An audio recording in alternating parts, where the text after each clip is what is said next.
You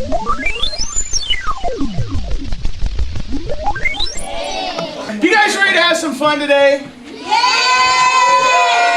I have got a lesson that I think is going to be a lot of fun. We're going to talk about the Ice Age. All right, I have got this up here on the screen. What I'm going to do is, can I have you sit here listen? Could you just turn off the fronts of the lights so they can see my PowerPoint there really, really good? All right, everybody see that good? Yeah. All right, what does it say? I don't know, was there? Yes. Yes. How many Ice Ages have there been? 3. No, 1. 3, 1. How many you think? 5. How many you want to know? How many? Okay, here's another question. Well, I'm throwing questions out there. How many of you think we're going to see another Ice Age? Anybody think we're going to see another Ice Age? How many of you want to know what the Bible has to say about the Ice Age today? I'm going to tell you what the Bible tells us about that. Do you know that the Ice Age is actually mentioned in the Bible? Yeah. It's there, it's written in the Bible, and we have a recorded account from God about the Ice Age. And I'm going to answer a few questions for you today, and it's going to be fun. Go sit down. Have a seat, bud. All right, if you will go ahead and go to that next slide right there. How many of you seen this movie, Ice Age? All right. Or how about the movie The Day After Tomorrow? How many of you ever saw that movie? All right. What's the Ice Age about? Anybody want to quickly tell me what the Ice Age was about? What was the Ice Age about? Hannah, tell me what was the movie Ice Age about? It was about there was a big wave over ice, and then once they had to find somewhere safe to go to before the sun was coming up, and then everything would melt, and then they would all be trapped in water. Right. So what would happen? When did the Ice Age supposedly take place, according to this movie here? When did that happen? Does anybody know? Not where, when? Millions of years ago. Millions of years ago. How many believe that that happened millions of years ago and that's true? How many of you believe that the Ice Age did not happen millions of years ago? Raise your hand. How many of you don't believe in millions of years? I don't believe in millions of years either. We'll talk about that here in just a few minutes. How about the movie The Day After Tomorrow? When did the Ice Age take place in the movie The Day After Tomorrow? Anybody know? Modern times. Huh? Present day, that's correct. The Ice Age was supposed to happen in present day. There are many scientists who believe that we are going to see another Ice Age. That it's going to come, and this time it's going to be horrible, it's going to be catastrophic, and everything's going to freeze, and almost all human life as we know it is not going to exist. That sounds pretty scary, doesn't it? Those same people that believe in that also believe in something that they call global warming. And they believe that global warming is dangerous and it's going to destroy our planet. And you know whose fault that they think it is that the global warming is happening? Nope, they think it's your fault.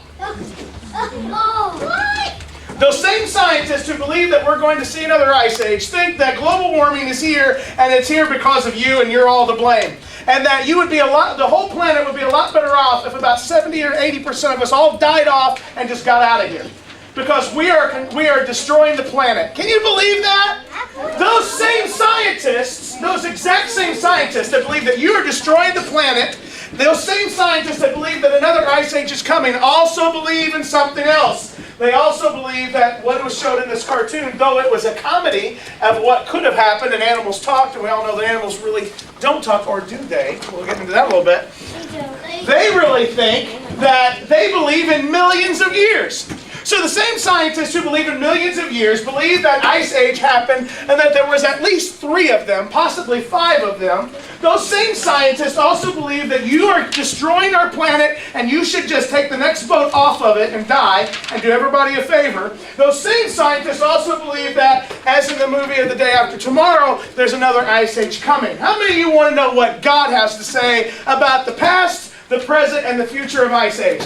All right, go ahead to that next slide with me, if you will. We know that the Bible is the history book of the universe. Everybody say that with me. The history book of the universe. The history book of the universe. How many of you have ever heard of the term prehistoric? What would be a prehistoric? Name something that's prehistoric. Somebody raise your hand and name something that's prehistoric. Jacob, what's something prehistoric? Like medieval.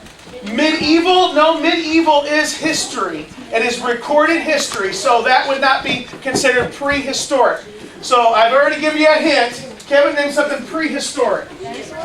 A lot of scientists would call dinosaurs prehistoric. There's also something else that they call prehistoric. Anybody else know? Sam? Dragon. Dragons are considered not real by scientists that believe in the other stuff.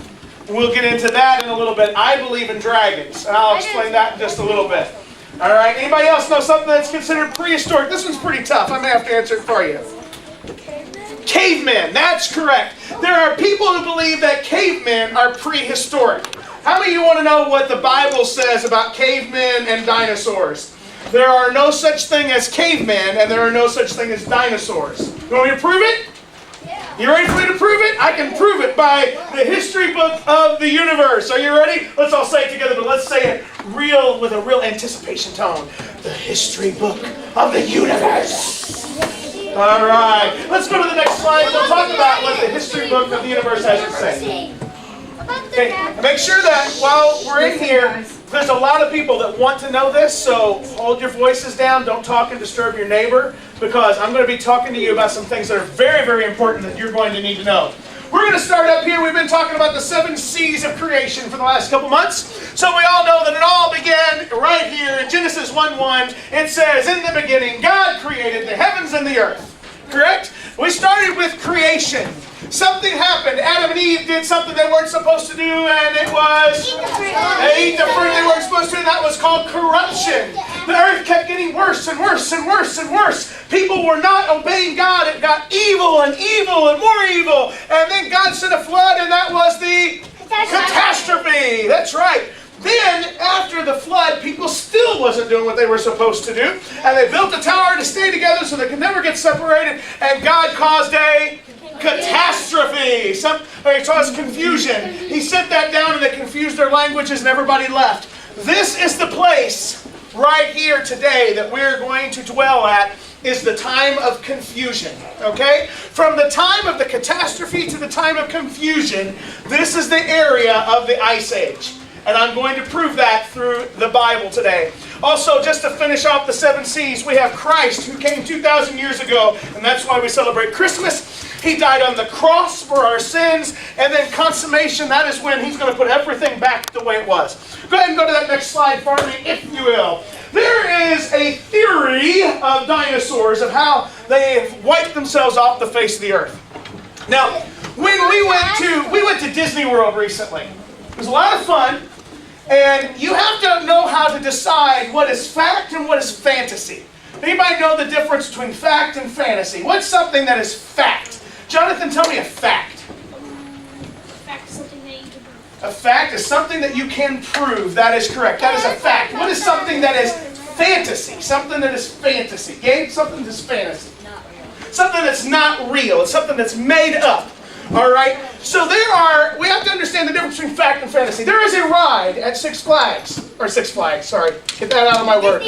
Disney World. There's a ride there called Dinosaur. Anybody ever been on Dinosaur at Disney World? It's a cool ride. I'm telling you, it is an awesome ride. I love it. But it is all based on fantasy. There is even a sign as you're getting ready to get on the ride, the theories of the destruction of the dinosaur. That word theory is something you need to hold on to very tightly. There's a difference between fact and a difference between a theory. All right? The theory is not necessarily fantasy. It is an idea of how something comes based upon the facts that we have. We all look at the same evidence. Dinosaurs are dead everywhere. Fossils are all over the place of these gigantic creatures. We do not deny as Christians that they ever existed. We never have. We do not deny that they were not there. And it's not as some people said, well, God just tried to confuse people, so He put a bunch of dinosaurs in there, dinosaur bones in the ground to confuse people so that the earth would look old. That's not true. Actually, what happened was we looked through it through different worldviews. Some people look at it through the worldview of the earth is billions of years old, 4.1 billion years old to be exact, and all dinosaurs died off 65 billion years ago. That's really not true. You see, in order to get a fossil, this is really cool, in order to make a fossil, something has to be buried very, very, very quickly. And then it will, over the course of a short time, by being buried with the proper temperatures, it will turn into stone. And that's what is considered a fossil, something that's buried very quickly. Well now, because we see all these giant dinosaurs, and we also see a lot of fish and fish animals on top of mountains that were buried very rapidly by water, we know that something had to have buried them quickly. Sounds kind of like a worldwide flood to me, doesn't it to you? It's the only thing I know that in a huge explosion that would crack the earth at the time of Noah, throw all the marine animals up on top of the mountains, shift the entire planet.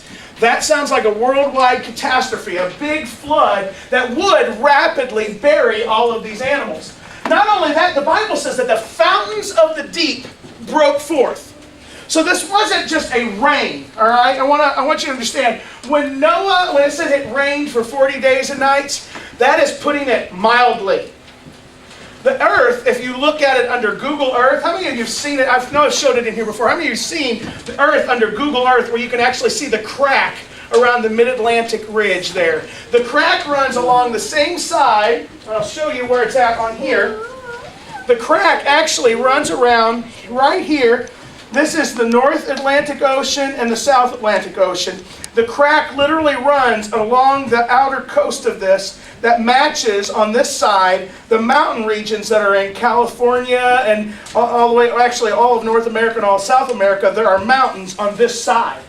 What that says to me is the ground was very soft. When it cracked, it pushed everything up. And the flood caused the mountains, or at least caused them to be much higher. The whole earth rippled on this side at the time of that flood. If you were looking at this on Google Maps, you can actually see it as if the water was drained off the ocean floor.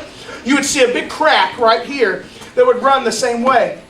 Also, have you ever noticed how well these continents seem to fit together, almost like a puzzle? Have you ever noticed that? They also follow that same crack. At one time, all of the land was together in one big bunch, one big group. Now, scientists today call that Pangea. That was a supercontinent. The scientists are correct on that part. They were all together at one time. They think that over the course of billions of years, these have been slowly moving and slowly separating over billions of years. We believe that about 4,000 years ago, God caused a worldwide flood and it went and everything broke apart pretty much at one time. And all that loose rock and dirt and mud formed mountains once it all dried in the sun. Okay? So that's what we believe, because we believe in a worldwide flood. We don't believe that that happened over the course of billions of years ago, because God only created the planet approximately 6,014 years ago. And that's if our calendar is actually correct, because the guy who converted us over from the Roman calendar to the English calendar forgot 4 years of one of Caesar Augustus' reign. So we're really, actually, this is not quite 2011. This is actually 2007, somewhere in there. And that's if he still got it right even after that. So anyway, we have a lot of theories of what happened. I'm going to show you. This is what I believe according to the Bible, because nobody else was there except for God. Because God created everything, and He told us in the history book of the universe what happened. He said there was a flood. We also believe that the dinosaurs, the land-dwelling, air-breathing dinosaurs were created on what day? 6. Day 6, that's right. All land-breathing animals were created on day 6. What day was man created on? 6. Day 6. That's right. So on the same day as God created all the land animals, that would mean every monkey, giraffe, elephant, dinosaur, and human being were all created on the same day. So that totally destroys that they all were here before us. If God is not a liar, other than that, unless God lied to us and told us a fairy tale, then we were all created the same day as everything else, correct? All right? We also know, we've already covered in here before, that when God said day, the day was a literal 24-hour period, because the Bible says that there was evening and there was morning. There was morning, there was evening, and it was a day. All right? So we know that all happened in one day. Well, when the flood happened, it buried everything. But something else happened. You remember when Dr. Sparky was out here a while ago and he was talking to you about the water, how the water would evaporate and go into the air? All right, when the earth actually was flooded, there would have been volcanoes that would have erupted all over the place. Does anybody can tell me what comes out of a volcano? Lava. What comes out? Lava. Molten rock and lava. Now, the world was completely flooded. All right, I mean, the whole world was covered. Nothing, the Bible says that the very tops of the mountains were covered. There was nothing there. So this is a worldwide global flood. That means if you would have been getting a satellite view of Earth, you would not have saw any land at all. All you would see is blue. The whole planet would have been this whole bluish color because the ocean would have been there covering the entire thing. Am I correct? Right? Right? If it was completely flooded, you see no land at all. All you'd see is the blue water. Now, if that was the case, then where is this lava, this hot lava, going to go? Into the water. That's correct. Now, what happens when water gets hot? Does anybody know what happens when water gets hot? It evaporates. That is correct. That is the correct answer. The water evaporates. Where does it go when it evaporates? Reese, where does it go? It goes up into the air and it forms something in the air. What does it form? Clouds. Clouds, that's right. It forms a rain cloud. And then it comes back down, right? And it comes down as what? Rain. Rain. But what if it is cold? Snow. It comes down as snow. All right. Very, very good. So we know that when the volcanoes heated this up, probably all of that water got heated up very rapidly, went up into the atmosphere, and came back down as rain. All right? Volcanoes erupted, it came back down as rain. Something else happens when a volcano erupts. It doesn't just shoot hot lava, which is molten rock, into the ground. It also puts something in the sky. Does anybody know what a volcano puts into the sky? Snow. What? Ashes. Ash. That's right. It puts ash. What happens when the ash goes up and covers the atmosphere? What does that do?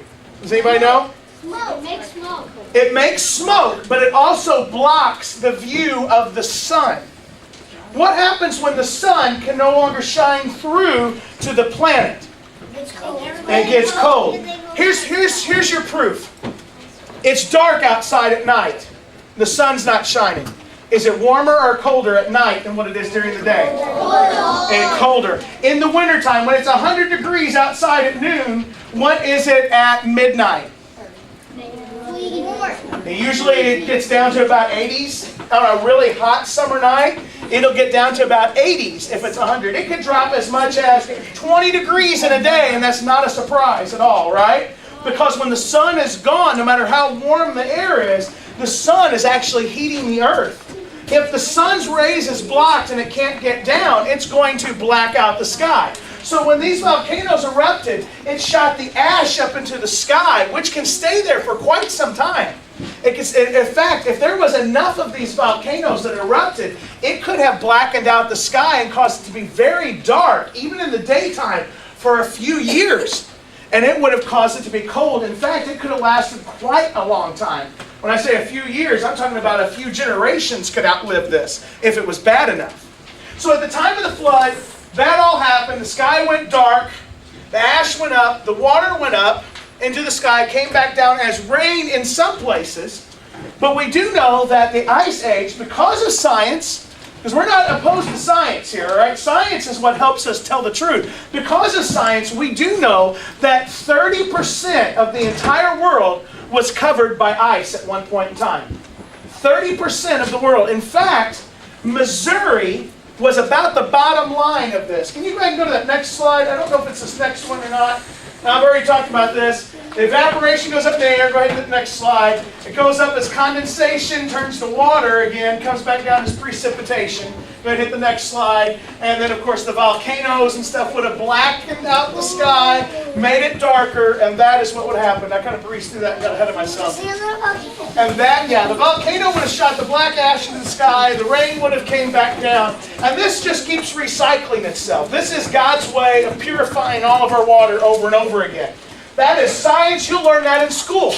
And that's okay. Remember what I told you about the difference between fact and fantasy. All right? Let's go to the next slide. I thought it was an asteroid that hair. Well, that's another one of those fantasies that they tell you about. Asteroids is one of those things that you see. They say asteroids did it. They say aliens did it. I mean, there's all kinds of crazy things out there that they tell you. Well, now, at the time of the Ice Age, everything's frozen over. You see this giant ice wall right there you're looking at? Look at that giant ice wall. At this time, everything's freezing cold. How many of you have heard stories of cavemen wearing fur coats, animal skins? Well, duh, what else are they going to wear? It's freezing cold. That's why you see them in animal skins. It's not because they're barbarians who are unintelligent. Let's talk about how smart these cavemen supposedly are supposed to be. Cro-Magnon man and all of those ones you've heard so much about. Let's talk about how smart the cave people really were. For one thing, what do you see right here in this caveman's hand? He had a spear. They were really good at taking rocks, known as flint, and causing them to be spears. They would cut anything that was softer than the rock. They could split open an animal with just that sharp stone just in one slice because it was as sharp as a knife. They had very crude tools. Now remember, these people are around after the flood. So after the flood, there's not very many people at first, right? Small people groups, all right? After the flood, about 130 some years later, there was the Tower of Babel and confusion. How many remember that part of the story? All right? It's important that you understand the time frame of the Ice Age, because when we find cave people, we find out there's not a lot of people in the clans. 130 years after only 8 people step off the ark, there could be a few thousand people, real easily. 8 people keep having babies and having babies and having babies and having babies. Eventually, you're going to have a few thousand people in just 130 some years. That's very possible to have a huge population boom. Well, we don't find a lot of people in the groups and tribes, as they called them, because you see groups of cave people and no more than a few hundred people have created that. That's not exactly enough to build a Walmart supercenter for, right? It's not enough to build these gigantic towns and cities and stuff for just a few hundred people. So they're going to have to live somewhere. Where are they going to live at? It's freezing cold outside, so where are you going to go move into? Caves. A cabin? A cave. You're going to find a cave and you're going to move into it. Because, for one, they're already built. They're already there for you. They provide excellent shelter. They're not going nowhere. And you can do whatever you need to inside that cave and survive in it when there's only a few of you for quite a long time. So they built things. They were smart enough to know to go into caves. They were smart enough to have fire, because God had already given them fire long before that. In fact, we already know God had been given fire ever since the beginning of creation. We also know they were good hunters. They were able to survive and eat. These are not stupid people. They're not unevolved people, as scientists would say. Go to the next slide. In fact, they were actually hard-working people. In fact, they worked a lot harder than what you and I do, because you and I could not survive now like they did. If it was us put into that position, if you want to believe in evolution, I believe that we probably digressed rather than progressed. We went backwards. We're nowhere near as good as what we used to be. These people lived in caves. They had fire. They would put the fire at the front of the cave. They might know why you'd put the fire in the front of the cave. So it can be warmer. So the smoke wouldn't go everywhere, so it could be warmer, and for something else. Back then, there were still probably a few dinosaurs roaming around, because they hadn't all been hunted for food, so you would want that there for protection. Because they're not going to come into the cave where you're at if the fire is right there in the front. They're not going to cross it. So they would have done that also. Also, we see some little tents that they've made. Even though the cave is open, caves are what? Cold. Anybody ever been inside a cave? Oh my gosh, caves are freezing cold. Go to Merrimack Caverns, it's like 60 degrees there year-round no matter what. Well, that's kind of chilly for sleeping at night. So they would take the animal skins of the animals that they've eaten, and they would cover them over with tents, and they would make tents. We'll talk a little bit more about that in a little bit. They would make tents to hide inside to stay warm and for privacy, because one whole family would live inside these caves. Also, you see some paintings up here. I'll talk to you a little bit more about that. You see her with some berries, and that. This is what life would have been like during the Ice Age. Go ahead and go to the next slide for me. So in order to stay, I said 60, I'm sorry I was wrong. They stay about 50 degrees all year round. So they would have built tents inside there for their privacy. I keep getting ahead of myself. And so this is pretty much what they would have did. They would have put the stakes up, put the tents up, and then covered them, then put rocks along the bottom to weight them down so that the breeze wouldn't blow through. Does this sound like stupid people to you? No. Actually, it makes it pretty smart, doesn't it? I don't know if I would have thought of that. Go ahead and go to the next slide. Also, we find jewelry that they had. Now, these people were used to, prior to the flood, they were used to having all kinds of jewelry. So they would have made jewelry out of things that they had laying around. Some of this would have been bones. Some of this would have been pieces off of the tusks of woolly mammoths, because they did eat a lot of woolly mammoth. Evidently, there was a lot of woolly mammoth around the time of the Ice Age. I'll talk to you about that more in a little bit, too. So they would have made this out of things that they had laying around. Go to the next slide. Something else that they had the tools. I talked about the flint stones. Get it? Flint stones. Yeah, that's how they got the name for the Flintstones, by the way. Flint was the caveman's tool that they used, so they called them Flintstones. That's how they got the name for the cartoon. However, the Flintstones were not made by cave people, actually by very civilized people who were pretty smart. The next slide will show you a flute that was made out of a hollowed out bird bone. So they even had musical instruments. I didn't know how to play them. Does that sound like stupid cave people to you? Actually doesn't. Actually sounds like pretty intelligent people. Do anybody here know how to make a flute out of a bone? Pretty smart and pretty innovative people is a pretty good idea. Go ahead and go to the next slide. What about paint? These people knew how to make paint. Now, if you believe in millions of years and you believe that they were around as cave people and prehistoric, then these paintings would have had to have lasted us for about 65 million years or so. Or, if you believe like I do, these have been around for probably around 3,000 to 4,000 years that we have these cave paintings, which either way is still pretty amazing that a primitive man would be able to come up with paint. They figured out how to take berries and different ash out of their fire, mix them together, and make paint that would last forever. Now, why are they painting pictures of hunting and stuff? Remember, To show the people in the future or how they work. because they couldn't have a form of writing yet. See, they had their languages confused, and maybe at this time they hadn't actually got their writing down yet. In fact, writing and language has changed a lot over the years. Do you know if you were to read a Bible that was written about, say, 500 to 600 years ago, you would have a very difficult time understanding even English language? The English language has changed so much in the last few hundred years that you couldn't recognize Old English.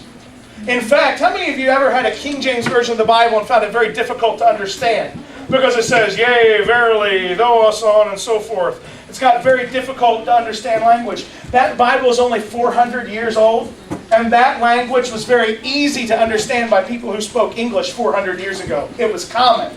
Language has changed, and that's why they've translated the Bible into modern day English, because our language has evolved and changed over the years, but we have not. So writing styles have changed. They figured out how to make paint. They painted, and many of them would take their hand and they would paint around their hand. So you'd see like a handprint with paint all over it. Do you know how they made that? They actually had, and this was really cool, they would take paint into a tube, probably a hollowed out bone, and they would blow it over their hand, and it would leave a handprint on the wall. So they had their form of airbrush, even in primitive conditions like this where they can't go buy, sell, and trade. How many have got something, toys at home, and you flip them over and they say made in China on the bottom of them? You see that? Probably could flip this over and see China. Yeah, made in China right here on the bottom of this. You know why we do so good right now? It's because we have free trade. Free trade means I can go to anywhere in the world and get something that somebody else has made. But what if you were bound to have everything by what was right there by your house? How many of you would have a Nintendo or a Xbox or a PlayStation if you couldn't go anywhere to another part of the world and have it? You had to make it from right there out of your yard. How many of you could grab everything you needed out of your yard to build yourself an Xbox? You couldn't do it, could you? There's no way. How many of you would have a car if you could just go and get it? I know you're not old enough to drive, but how many of your parents would have a car if they had to make it out of what was laying around on the ground? None of us would have that stuff. The reason we have it is because we have free trade. Because we can go to China, we can go to Japan, and we can get things that other people have made and bring them here. Not just technology, but even little things. You're bound to what you have. So they were bound by what they had. They had to, if they wanted paint, they couldn't run down to Walmart and buy paint. They had to make it. You understand what I'm saying? They couldn't run down to Walmart and buy clothes. They had to make it. Well, they couldn't run to Walmart and buy the cloth to make it. They had to make their own clothes out of what they could find. They couldn't run down to the local Walmart store when they had a headache and buy some Tylenol. They had to make their own medicine out of plants that was around. Do you understand what I mean? There was not a huge civilization. There's no free trade. You got to survive and survive off of the land. And God gave us everything we needed to make it right here on the land. And that's how they figured this stuff out. Now, you and I, if you took Walmart out of the picture, how many of you could survive without a Walmart for 6 months? I would like to think I could, but I know about every 6 days I'm probably having, I got to go to Walmart, I'm out of toothpaste. I got to go to Walmart, I'm out of there. How many of you ever had your parents go, I am so sick of going to Walmart? How many ever heard your parents say that? I say it every day of my life. I hate going to Walmart. But what would I do without it? Because Walmart gets stuff from all over the world and brings it right there to me, and I can get it. That causes me to live a civilized life. If it were not for Walmart, this is the way you and I would live right here.